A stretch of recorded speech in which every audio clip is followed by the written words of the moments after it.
At first glance, this may seem like a routine status hearing, but beneath the surface, this case is about major life decisions.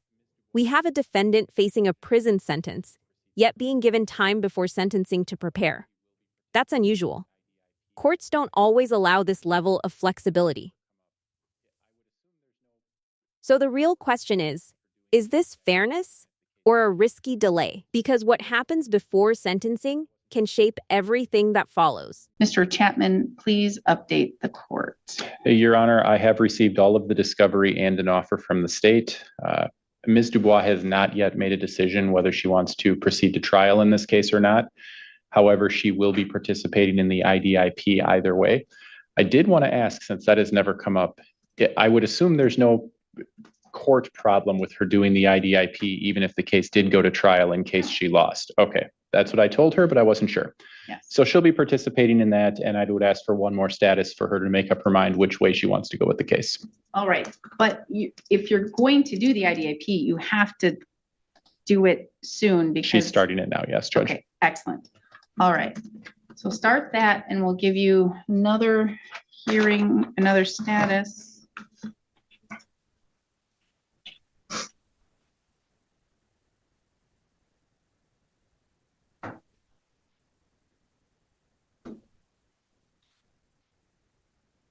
May 11th at 10:15.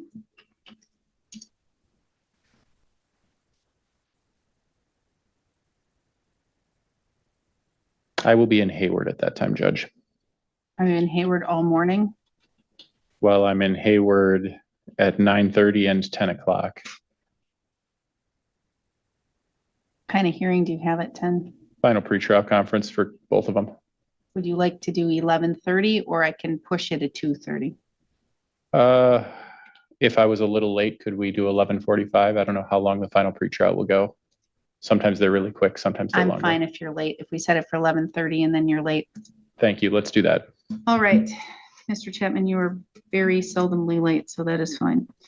May 11th at 11:30. All right, we'll see you then. You can come get your notice. What? Oh, thank you.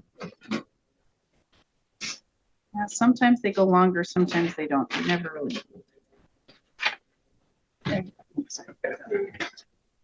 Mr. Eads? Call me if you want to talk, okay? Mr. Eads?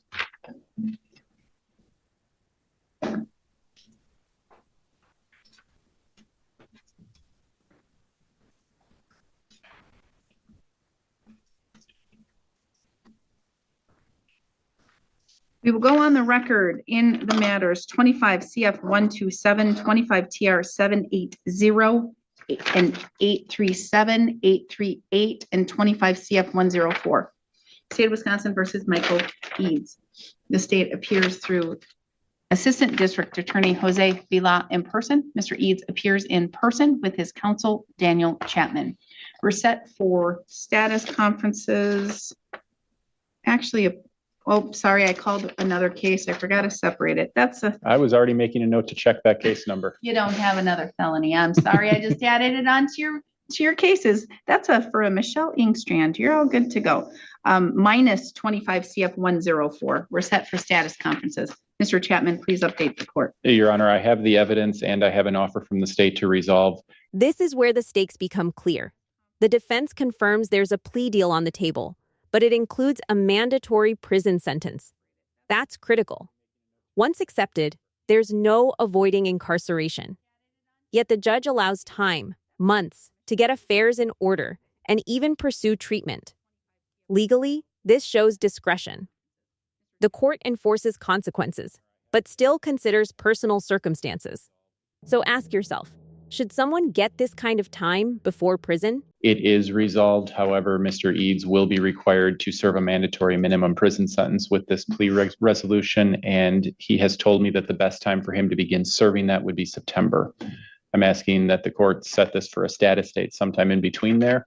He's also planning on attending treatment. He's already done an assessment. All right. And I can't recall, you do veteran treatment or not? You're not a veteran? He's looking at programs for change. Okay, that's good. Very good to know. Here's the deal, Mr. Eads. Is it true and accurate that you are most likely, you're going to accept the offer and it's going to be a prison sentence? All right. And so you understand all that that entails. I understand as well that that does have a mandatory minimum of 1.5 years in prison with extended supervision, but the 1.5 years in prison. All right.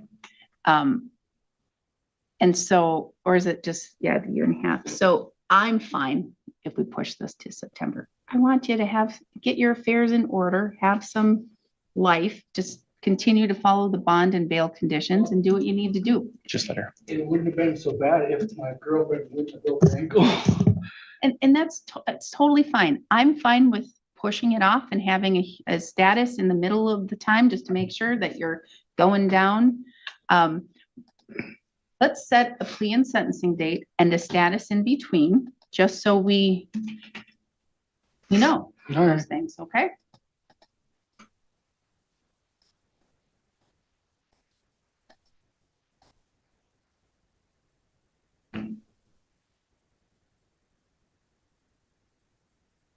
And this is an ADA. Yes, Your Honor. September, you have your choice, quite honestly, Mr. Chapman, the week of September 28th. You have Monday through Thursday to choose from, 1 o'clock. Any one of those days works for me, Judge. You have a preference? No. Let's do Wednesday, October 1st at 1. That gives you plenty of time. That's on Thursday. Oh, Thursday, I meant, yeah. Sorry, I was looking at Wednesday, the 30th, but then, and I was gonna do Wednesday, but I'm like, hey, let's just give you another day till Thursday. So Thursday, October 1. And let's get a status in between there.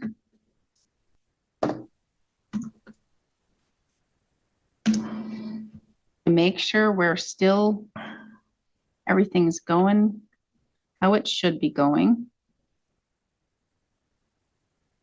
July 21 at 1:30. I have a trial set that good. July 20th at 1. That would be fine.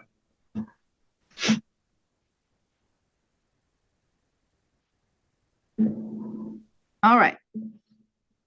So July 20th at 1, we'll have a status. You're going to update me and say, In the end, the judge sets a clear path. Status check, then plea and sentencing later. This ensures accountability while giving the defendant time to prepare for a major life change. Legally, it's a balance between structure and flexibility. The sentence is unavoidable, but the process is controlled and fair. The key lesson? Courts can enforce harsh outcomes, but still allow dignity in the process. So what do you think? Fair approach or too lenient? If you found this case as shocking as we did, be sure to like it, share your thoughts in the comments, and don't forget to subscribe for more amazing courtroom analysis. Judge, this is what I'm doing. I'm making sure everything's in order. And yes, I'm accepting the deal. And then you now know the date of October 1. And so we'll see you then, okay? All right, thank you. Come get your notice.